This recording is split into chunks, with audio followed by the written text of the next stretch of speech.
未来要让我们彰化，不管是美食也好，农产品也好，各式各样我们平常努力的成果，让这些可以呈现给全世界看到。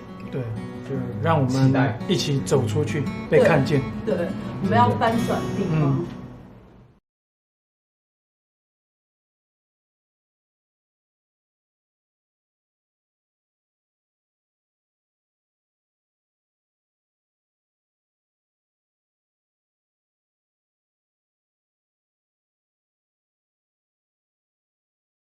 一直在累积，因为在这1年多来，我就是每次参加活动，我就会去发现说，其实我们彰化有很多的年轻的人才哦，那这些都是我们彰化的民间高手，我们也一直在找寻哦。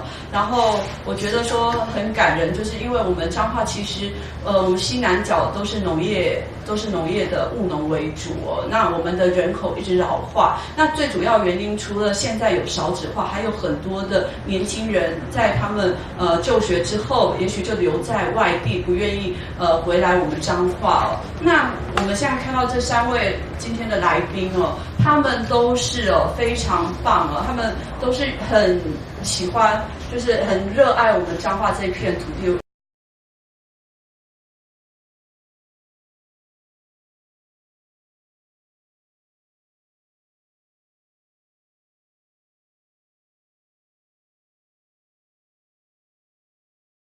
经过浊水溪沉积下来的泥土，它养分非常的够。其实它不只是给足够养分给农作物以外，其实给人也是很有养分哈。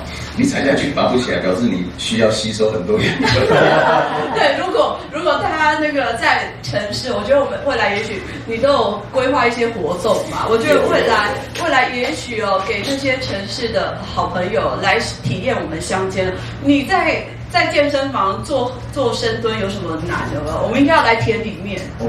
舞台更大，那力量也更大。不然，其实像我们这些东西，有点像小农的经济一样，其实一开始要让它强壮是很难的。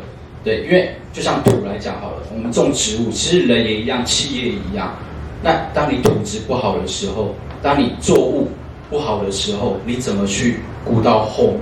可能跟市区一样是没有距离的好吃的甜点。我一开始回来的出发就是这样子，然后就像刚刚一峰讲的，我现在虽然还是有时候会被朋友的话诱惑说，要不要到园里？园里真的比较好做。我说，可是我觉得如果要到园里的话，我就直接把店收掉就好。我连开我都不想开，因为我觉得就失去了一开始回来的意义了。